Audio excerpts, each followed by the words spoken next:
네, 안녕하십니까. 예, SK텔레콤의 최기한 매니저라고 합니다. 그 앞에서 너무 발표를 잘 해주시고 질문도 너무 많아서 제가 시간이 좀 밀려서 좀 제가 준비한 건 사실 많은데 그 많은 시간 동안에 이제 준비한 것 그 짧은 시간에 준비한 것들 어떻게 잘 전달할지가 좀 걱정이긴 한데 최대한 중요한 것만 뽑아서 좀 오늘 그 6G 그 표준화 포함해서 이제 글로벌 어떻게 진행되고 있는지랑 또 우리 회사에서 그 SK텔레콤에서 진행하고 있는 6G R&D에 대해서 활동에 대해서 이제 소개해드리도록 하겠습니다. 예, 예, 간단히 이거 넣으라고 해서 넣었는데 좀 사진이 커서 좀 부담스럽네요. 저는 최기한 매니저라고 하고요. 그 인텔에서 근무하다가 15년에 경력으로 SK텔레콤 입사했습니다. 그래서 현재 8년 정도 근무하고 있고요. 그 작년에 6G 개발팀이 새로 만들어졌습니다. 그래서 작년 12월자로 제가 6G 개발팀으로 조직 이동을 해서 지금까지 6G 개발팀에서 개발 업무 맡고 있습니다. 일단 오늘 컨텐츠인데요. 일단 지금 뭐 왜 벌써 6G 얘기가 나오냐라는 질문이 사실 많이들 하시는 질문인데, 그럼 6G가 왜 지금 얘기가 되고 있고, 그럼 표준화 관점에서 어떻게 진행되고 있는지, 그리고 그러면 6G가 무엇인지 저희가 바라보는 뷰에 대해서 설명드리고요. 그리고 저희 8월에 그 6G 백서 발간했는데 거기에 이제 담겨졌던 이제 핵심 요구사항이라던가 그런 기술 진화 방향성에 대해서 설명드리고 R&D 활동 진행하고 있는 거 하면서 마무리하겠습니다. 네. 예, 그래서 이 사진 좀 오래된 사진이긴 한데요. 지금 이 교황 즉위식인데 같은 장소에서 이제 찍은 사진입니다. 이제 2005년 때 즉위식이랑 2013년 즉위식인데 딱 보시면은 제가 어떤 말씀을 드리려는지 아실 거라고 생각합니다. 그러니까 이때에 비해서 그 2005년에 비해서 2013년에 그 LTE 그 스마트폰이 나왔죠. 스마트폰도 나오고 그리고 이제 통신 기술도 이제 LTE가 들어오면서 우리 생활에 많은 변화를 가져왔습니다. 그래서 2005년 때는 사람들이 그냥 아무것도 없이 그냥 멀뚱멀뚱 보고 있는데 13년에는 다 누구나 다 이게 누구나 이 핸드폰을 가지고 사진도 찍고 하면서 이렇게 보고 있는 그래서 우리 삶을 어떻게 바뀌었는지 바꾸어 놨는지 보여주는 단면적인 사진이고요. 그래서 13년 이후로는 아직 즉위식이 없는데 만약에 지금 시점에서 즉위식이 열린다면 어떤 모습일까라도 한번 생각을 해볼 수 있을 것 같습니다. 뭐 한번 예상을 해보자면 예를 들면 이제 요즘 유튜버들 많으니까 뭐 개인 방송 이렇게 셀카 이렇게 하면서 개인 방송 하는 사람들도 이제 보일 것 같고요. 아니면 굳이 현장에 나가지 않더라도 집에서 이제 VR 같은 걸 쓰면서 현장에 있는 것처럼 그런 실감적인 그 영상을 이제 즐기거나 하는 그런 모습도 있지 않을까 한번 생각을 해봅니다. 네. 이게 저희 SK텔레콤 광고에서 이제 투영된 저희 그 어떤 그 시대의 그 이동통신이 우리 삶에 어떤 영향을 줬는지 그 부분인데요. 98년에는 처음 이제 음성 서비스가 어디 가든지 음성 전화기만 잘 터지면은 그게 정말 밸류로 이렇게 생각되던, 그래서 뭐 아무리 그 전화기가 터지지 또 다른 세상 만날 때는 잠시 꺼주셔도 좋습니다. 그러니까 어디서나 터진다는 말이죠. 그러면서 LTE가 들어오면서 이제 뭐 영화 한 편에 뭐 몇 초 만에 뭐 몇 분 만에 다운로드 받는다 이런 이제 초고속 모바일 브로드밴드 시대가 열렸고요. 5G가 되면서 뭐 클라우드 게임이라든지 뭐 AR, VR 이런 서비스들이 나오고 있습니다. 예. 그래서 그 좀 세대별로 지금 원지부터 쭉 보면은 지금 이제 5G가 상용화됐고 6G를 얘기를 하고 있는데 그 일단은 여기서 말씀드리고 싶은 거는 통신 세대가 그 매 1G, 2G, 3G, 4G, 5G가 있었는데 한 10년 정도 대략 주기로 이제 바뀌어 왔는데 이제 우리 삶에 좀 가장 중요한 그 변화 그 영향을 줬던 그런 서비스 측면을 바라보면은 대략 20년 간격으로 이렇게 서비스와 이제 단말의 혁신 주기가 를 따라서 한 20년 정도가 되지 않아 이렇게 생각을 합니다. 예를 들어서 1G에서 2G 넘어갈 때 아날로그에서 디지털로 바뀌면서 소위 말하는 벽돌폰이 아주 크기가 작아지고 값도 싸지고 그래서 누구나 그 핸드폰을 들고 다니는 그런 시대가 열리게 됐고 3G에서도 뭐 이렇게 전화나 문자 말고도 이제 인터넷이 됐지만 그런 초고속 인터넷이 되면서 그 스마트폰도 나오고 아이폰이 나오고 스마트폰이 나오고 LTE 서비스가 나오면서 모바일 이제 인터넷 시장이 열린 그런 폭발적인 성장이 있었던 때입니다. 그러면 이제 5G 지금 5G 한 중간 정도 와 있는데 그러면 이제 이제 6G로 진화할 텐데 그러면은 뭐 이 20년 주기를 따르면은 지금 5G에서는 6G로 넘어갈 때쯤에 뭔가 지금 6G에서 뭔가 또 중요한 그런 이제 뭐 폭발적인 성장이 있지 않을까 좀 생각을 하고 있습니다. 그 5G는 이제 그 들어왔지만 4G에 비해서 뭐가 달라졌냐를 생각을 해보면은 사실 물론 이제 그 기존의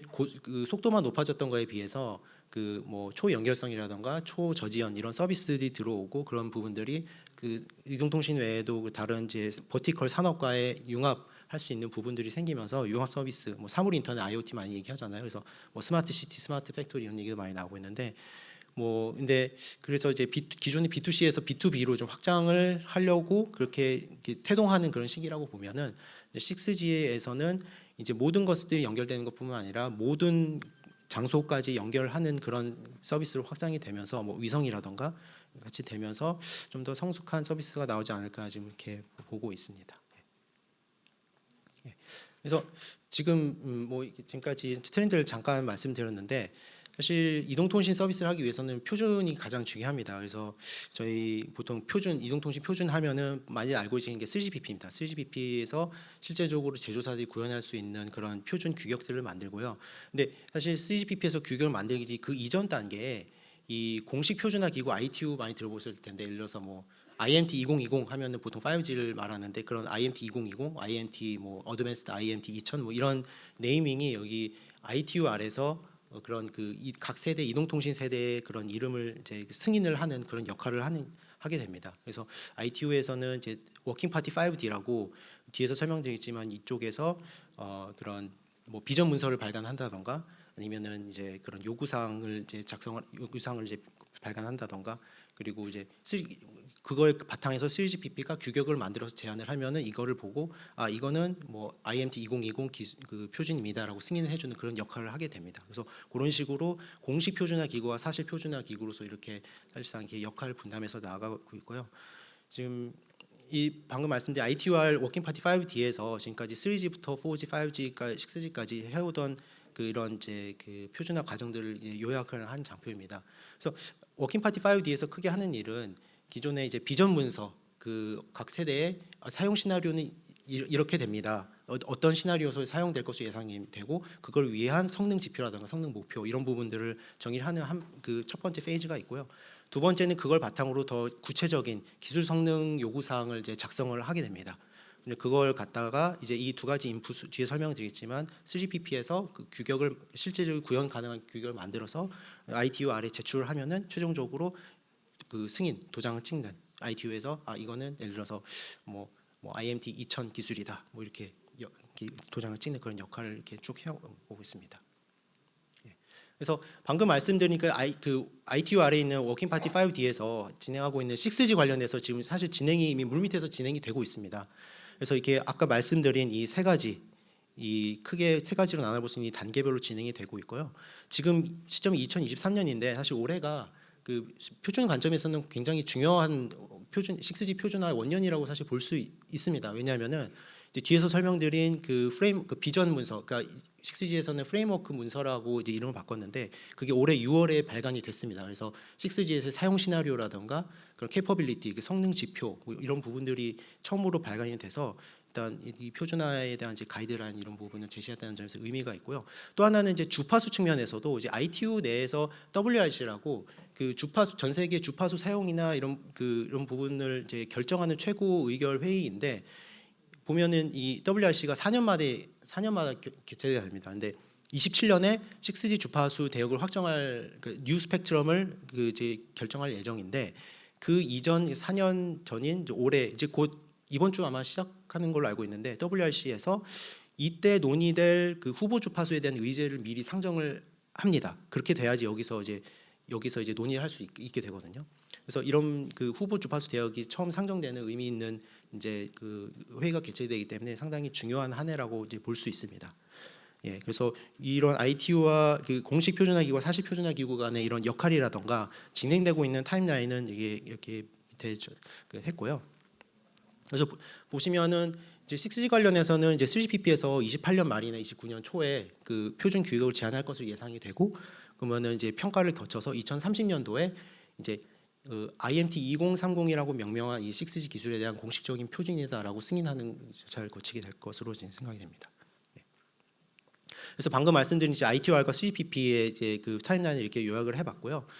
사실 그 상용화 시기 관점에서는 일단 3GPP가 예를 들어서 28년 말이나 29년 초에 1차 규격을 완성한다라고 하면은 이제 그 장비 제조사, 그 단말 제조사, 칩셋 제조사들이 한 뭐 1년에서 1년 반 정도 이렇게 구현을 해서 개발을 하고 하면은 한 2030년 정도에 이제 상용화가 되지 않을까라고 지금 예상을 하고 있습니다.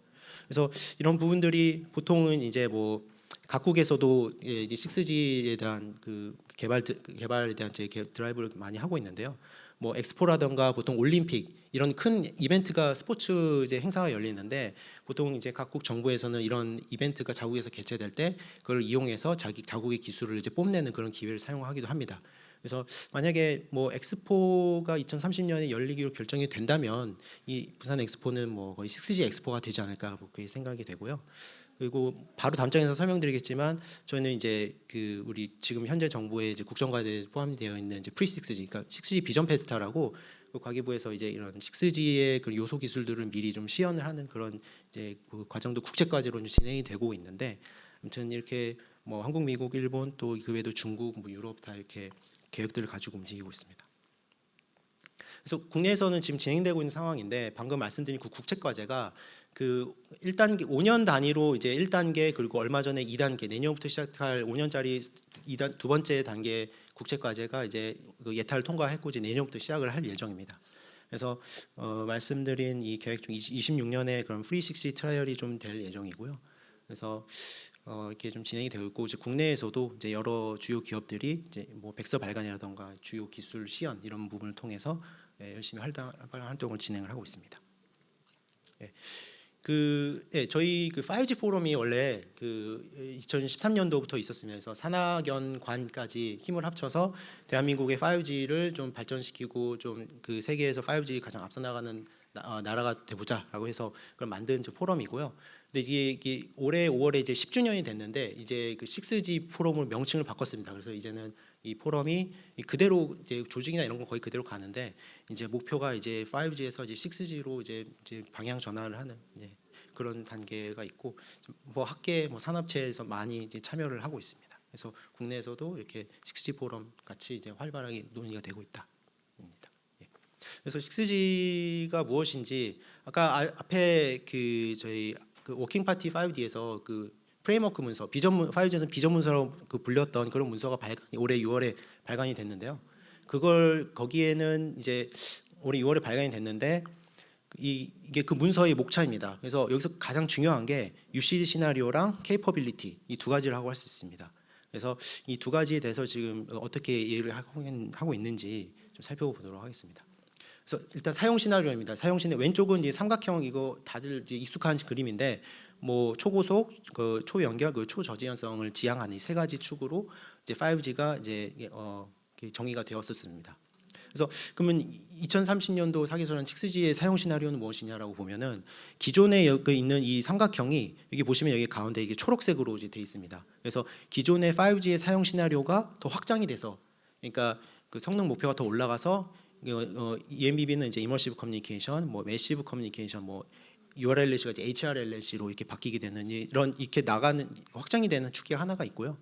그리고 이 파란색은 이제 새로 6G에서 정의되는 겁니다. 그래서 통신과 센싱 기술의 결합, 그리고 통신과 AI의 결합, 그리고 유비쿼터스한 커넥티비티 이런 부분들이 이제 있는데 뭐 센싱이라는 거는 이제 기존의 이제 통신 기술 네트워크가 이제 통신 역할뿐만 아니라 센싱 역할도 같이 하게 돼서 그 주변에 있는 물체의 그런 위치를 측정한다든가 측이라든가 그런 움직임을 이제 모니터링한다든가 뭐 이런 식으로 그 센싱 역할까지 같이 함으로써 뭐 예를 들어서 뭐 물류 시스템이라든가 이런 부분들 새로운 서비스를 이제 가능하게 하는 그런 그 케이스가 있고요. 그런 시나리오가 하나 있고 또 AI는 이제 AI와 통신의 결합은 사실 뭐 이렇게 두 가지로 볼 수 있는데 뭐 네트워크 for AI, AI for 네트워크 이렇게 얘기를 많이 합니다. 그래서 그 뭐 네트워크 for AI라는 거는 이제 AI를 위한 AI 그 우리 이동통신 시스템이 AI 기반의 서비스를 만들기 위한 그 어떤 플랫폼이라고 볼 수 있는데 뭐 예를 들면은 이제 뭐 네트워크에는 수많은 정보들이 데이터들이 많이 모이게 됩니다. 그래서 그런 그 각 네트워크의 각 노드들에 대해서 수많은 데이터들이 컬렉션이 되고 거기서 이제 소위 말하는 이제 로컬 컴퓨팅이나 분산 컴퓨팅을 통해서 같이 도입이 되고 AI 모델을 적용시켜서 새로운 AI 기반의 서비스를 가능하게 하는 그런 부분이 있고 뭐 AI for 네트워크는 이제 네트워크 성능을 높이기 위해서 AI 기술을 사용하는 그런 케이스를 말합니다. 그래서 뭐 운영 자동화라든지 아니면 성능 향상 뭐 이런 부분 이 AI 기술 통해서 네트워크 성능이 향상. 그래서 그런 부분이 있습니다. 그래서 그 마지막으로 유비쿼터스 커넥티비티인데 이제 뭐 이것도 두 가지로 볼 수 있는데 하나는 이제 기존에 우리가 이제 지상망 위주로 이제 돼 있고 그 위성은 이제 따로 있었는데 이 위성과 뭐 그 지상망을 같이 연동을 시켜서 이제 상공망 그 날아다니는 물체 뭐 예를 들어서 뭐 드론이나 아니면은 저희 뭐 그 UAM이라고 그 뭐 에어 택시, 플라잉 택시 뭐 이렇게 그런 상공에 떠다니는 물체를 서비스하기 위한 뭐 그런 커버리지를 그렇게 3D 커버리지 확장을 한다는 면이 하나가 있고 또 하나는 이제 우리 뭐 도서 상간 지역이나 이런 부분들은 이제 더 효과적으로 위성을 통해서 이렇게 커버리지를 확장할 수 있는 그런 부분들 그래서 정보 격차를 해소하기 위해서 이렇게 커넥티비티 초고속 커넥티비티를 더 확장해 나간다 이런 부분이 있다고 보시면 됩니다. 그다음에 이제 캐퍼빌리티인데 뭐 여기는 5G 때 캐퍼빌리티입니다. 뭐 예를 들면은 이제 최고 속도 뭐 20Gbps 뭐 이런 부분들이 있는데 뭐 사용 시나리오가 이 초록색은 기존에 있던 그 성능 지표를 그대로 계승을 했고 그리고 이제 아까 바로 앞에서 이제 사용 그 뭐 센싱 AI, 유비쿼터스 커넥티비티 이런 새로운 그 사용 시나리오가 들어왔는데 거기에 해당되는 이제 지표들이 이렇게 파란색으로 들어와서 있습니다. 근데 여기서 보시면은 지금 기존의 지표들 중에서 뭐 몇몇 개는 이제 정의가 돼 있는데 뭐 PDR 그러니까 최고 속도라던가 이런 부분들 아직 현재 프레임워크 문서에서는 이제 기재가 되어 있지 않습니다. 왜냐하면은 그 이게 사실 6G 초반에 뭐 서브테라리츠 뭐 이런 얘기 나오면서 뭐 최고 속도 뭐 1테라bps 뭐 이런 얘기까지 사실 초반에는 이렇게 나왔었는데 뭐 저희 그 SK텔레콤 비롯해서 저희도 많이 그런 표준화 이런 데서 많이 목소리를 냈는데 이건 너무 현실적이지가 않다. 그리고 이 뭐 뒤에서도 설명드리겠지만 이런 그 뭐 이렇게 비전 이게 목표를 너무 그 사용 시나리오에 맞지 않게 너무 일괄적으로 너무 현실적이 아닌 너무 비저너리하게 잡은 그런 부분이 있기 때문에 여기서 지금 현재 페이지에서는 정해지지 않았고 그런 부분이 계속 좀 낮춰지고 좀 톤 다운되는 지금 노력들이 지금 있습니다. 그래서 저희도 뭐 뒤에 설명드리고 표준화 그 활동에서 저희 소개 드릴 텐데 이제 이거는 이제 아까 그 워킹 파티 5D에서 그 두 번째 페이지 그 TPR 그러니까 기술 성능 요구사항 정의하는 단계가 내년부터 24년부터 26년 2월까지 이제 진행될 예정인데 그때 정확한 이런 사용 시나리오와 함께 이제 뭐 정확한 그 성능 목표나 이런 부분들이 논의될 예정입니다. 예, 그래서 그러면은 이제 이런 걸 바탕으로 6G 서비스가 어떤 서비스가 나올까 앞에서도 뭐 이렇게 뭐 나카무라 상께서 많이 설명해 주셨는데 기존에 사실 5G에서 뭐 얘기가 됐었던 뭐 메타버스나 홀로그램 이런 뭐 XR 이런 부분들이 뭐 디바이스 폼팩터 개발이라던가 뭐 서비스 발전 그리고 새로운 컨텐츠가 발굴되고 하면은 더 그런 부분들이 이제 더 나타날 거라고 생각이 들고요. 뭐 아까 유비쿼터스 커넥티비티라던가 뭐 AI라던가 센싱 기술 이런 부분들이 들어오면서 새로운 뭐 UAM 또 이제 나중에 이제 영상 보여드릴 테지만 UAM이나 자율주행 뭐 이런 그 AI 뭐 로봇 이런 새로운 그 서비스들이 나타나면서 시공간의 제약을 완화할 수 있는 서비스들이 나올 거라고 예상을 하고 있습니다. 사실 예상은 하는데 사실 뭐 지금 단계에서 어떤 서비스가 예상되냐 이렇게 뭐 정확하게 뭐 예측을 하라고 하면은 사실 뭐 저희도 계속 지금 뭐 이런 부분들을 뭐 보고 있다라는 정도로 지금 말씀을 드릴 수밖에 없을 것 같습니다. 예. 예. 그래서 그 이 6G 활성화를 위해서는 기존에 그 통신 영역에서 이제 발전되었던 기술들과 더불어서 아까 말씀드린 그 IT 기술이라던가 뭐 AI나 센싱 기술 같은 거 그리고 폼팩터 디바이스 폼팩터 그 새로운 뭐 그 이제 무슨 뭐 글래스 타입의 이제 그런 디바이스라던가 아니면은 뭐 HMD도 계속 발전이 되고 있지만 그리고 애플에서도 비전 프로 이제 내년부터 출시한다고 얘기했는데 그런 부분들이 같이 엮여서 융복합화가 되면서 진화하고 있는 지금 상황입니다.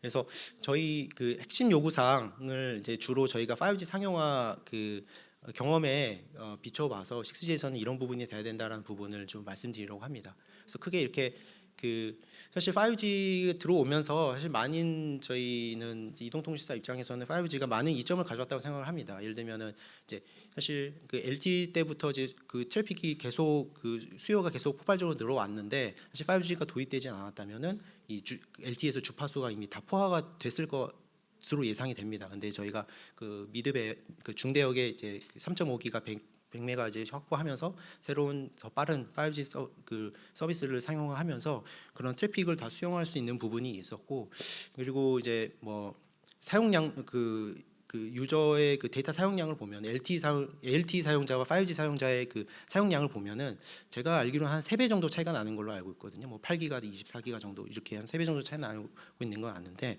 아무튼 그렇게 그 데이터를 많이 사용하고 있는 그런 유저들의 그런 그 니즈를 어느 정도 충족을 시키고 있다라는 그런 긍정적인 면도 저희가 보고 있는데, 뭐 그런 이제 그런 부분도 있지만 좀 더 저희가 좀 아쉬웠던 부분들도 좀 있다고 저는 생각합니다.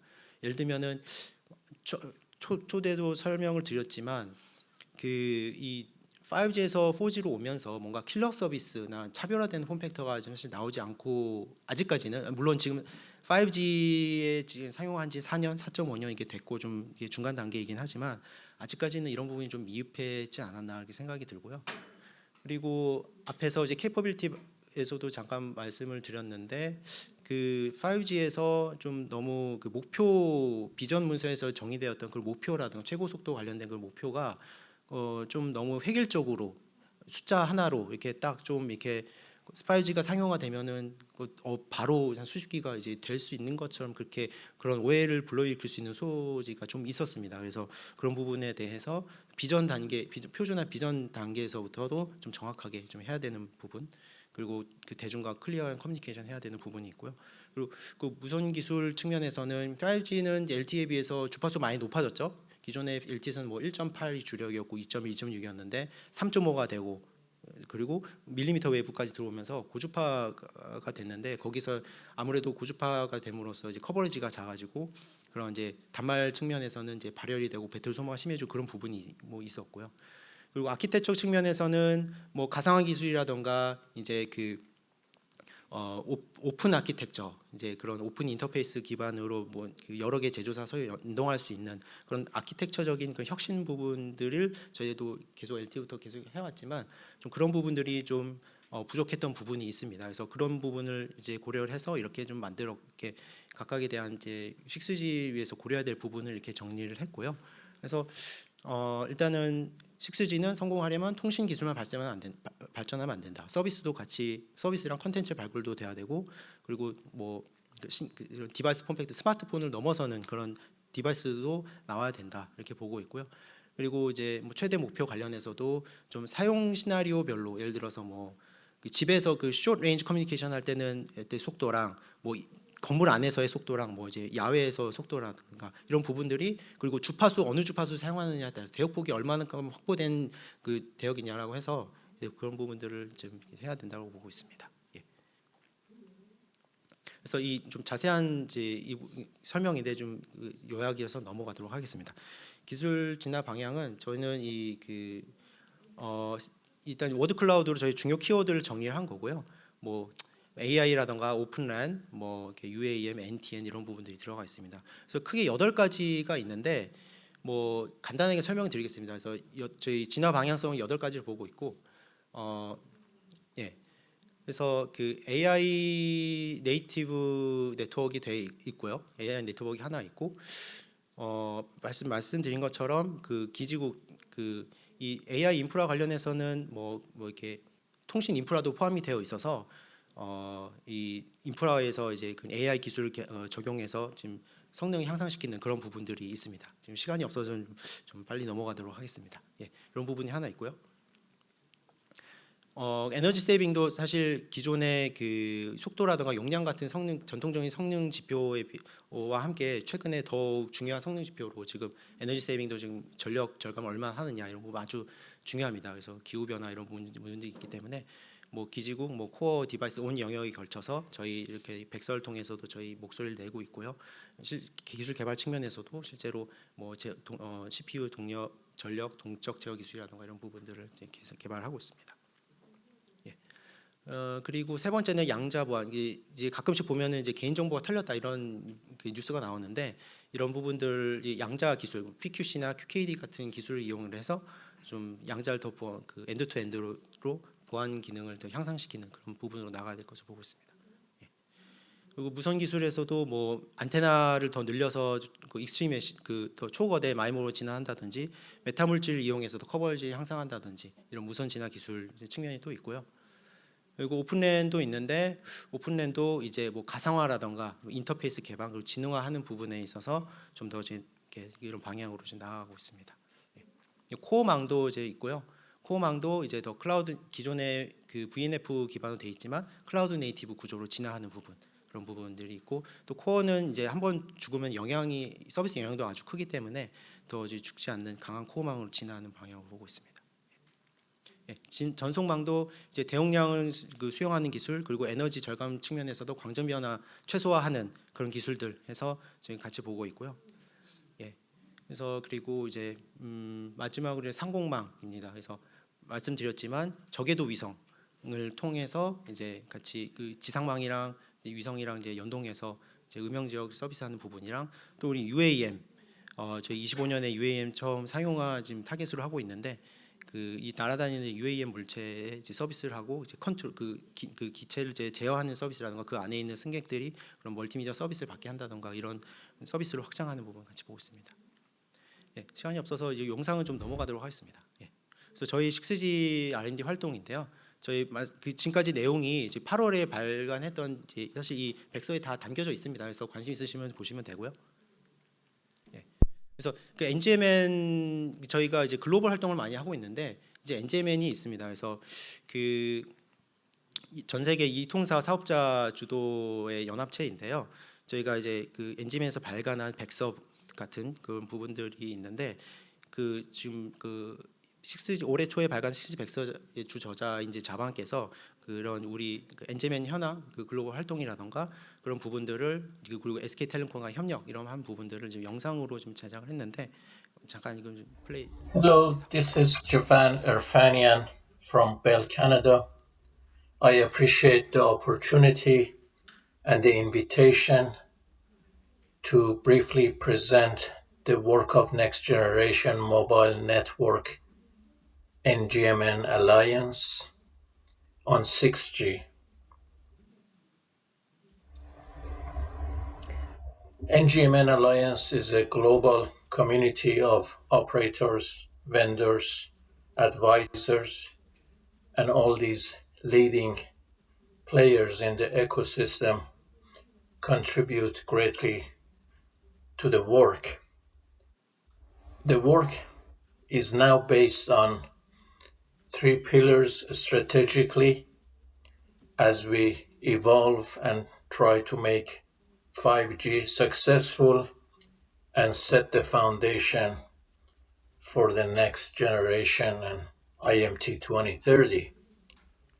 The pillars include the route to disaggregation and the roles and skills and reference models, operating models that we may need for cloud native and O-RAN and other operations, the important area of energy management and green future networks, and of course 6G with the flurry of activities and guiding the ecosystem, in particular R&D and soon standardization, the great work of ITU-R on Framework of 2030 that just completed and expected to be published soon.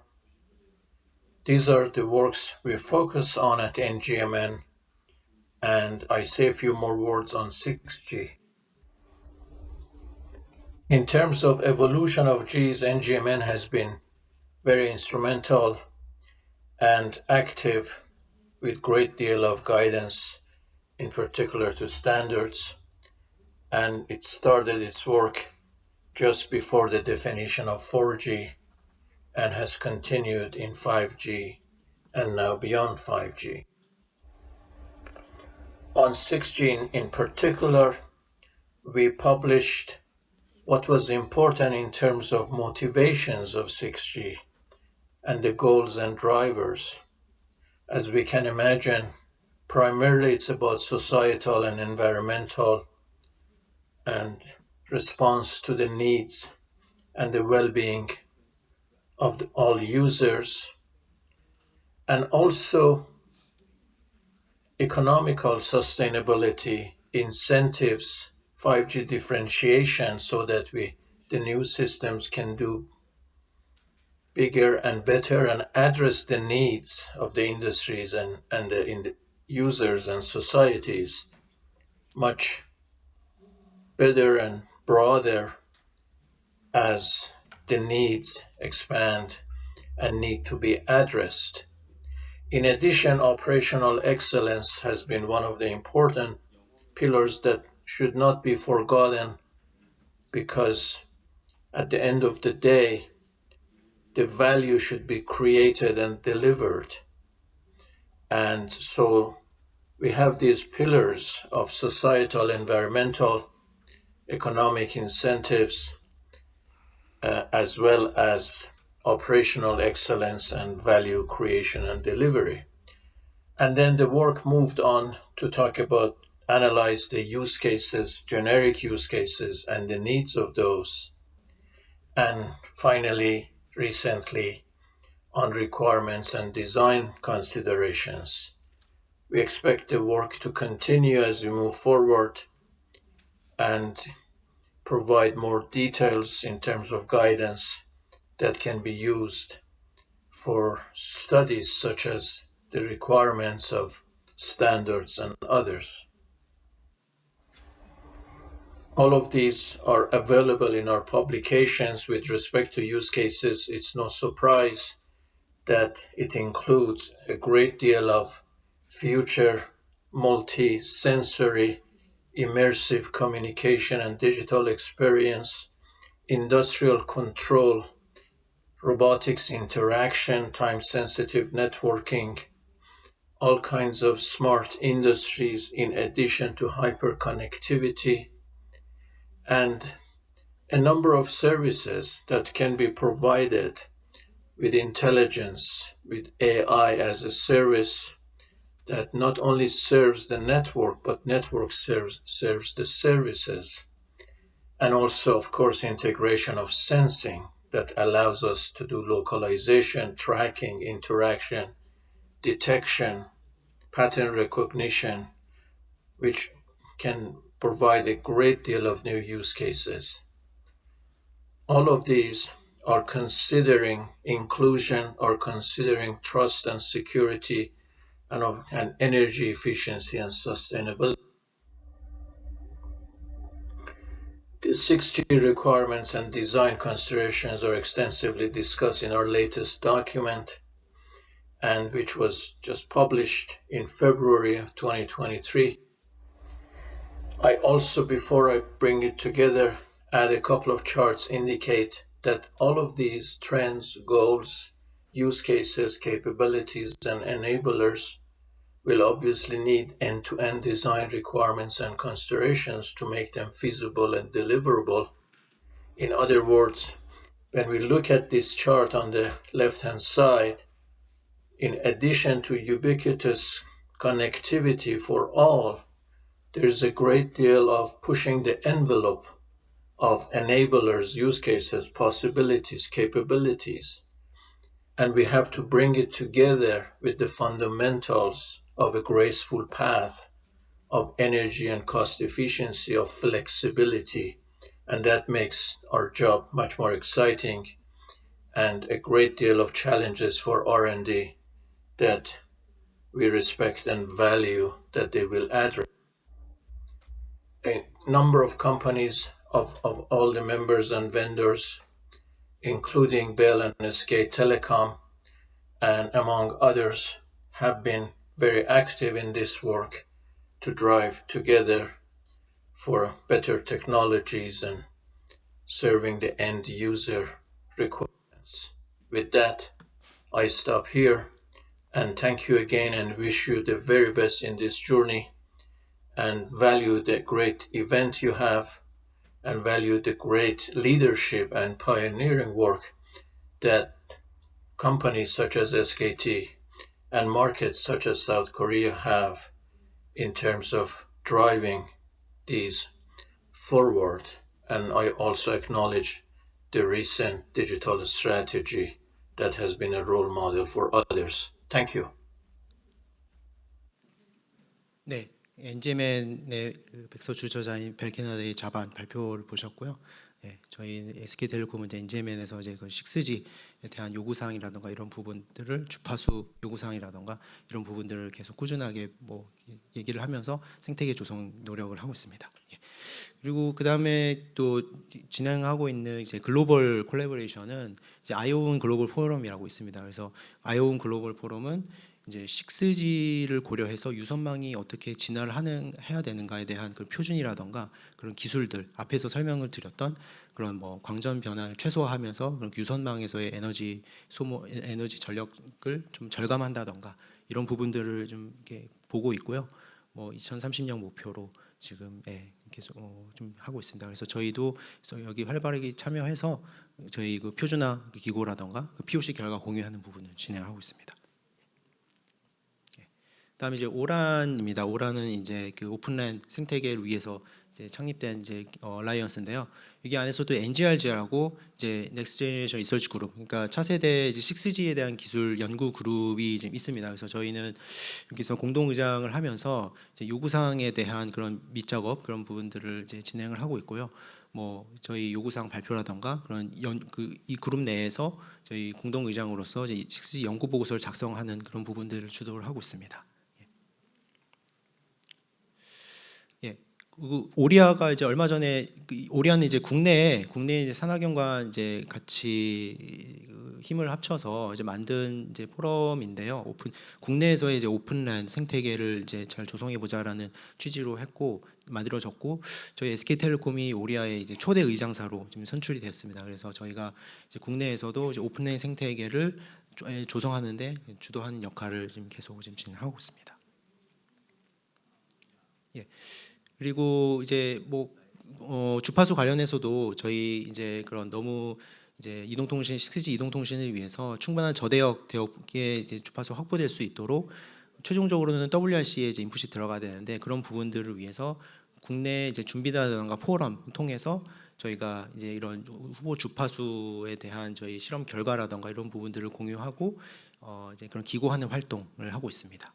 그리고 주파수뿐만이 아니라 이 그 이제 6월에 발간됐던 그 프레임워크에서의 그런 사용 시나리오라던가 이런 성능 목표, 케이퍼빌리티 이런 부분도 저희가 계속 했고 그래서 앞에서도 설명을 드렸지만 그래서 이제 주파수가 사실 서브테라이트 많이 좀 얘기되고 그걸 중심으로 사실 처음에 얘기가 되고 있었는데 그게 어느 정도 이제 밸런스를 찾아가면서 이동통신을 위해서는 이제 서브테라이트 가지고만 되지는 않고 이제 충분히 이동통신이잖아요. 이동하면서 밖에서 이동하면서 이제 끊김없는 핸드오버 이동성을 제공해야 되는데 그런 부분들을 위해서는 뭐 저대역이나 최소 아무리 높아도 중저대역 이 정도는 이제 제공이 돼야 된다. 이런 부분에 대한 분위기를 저희가 같이 만들고 표준화에서도 그런 노력들이 반영이 되도록 지금 노력을 하고 있습니다.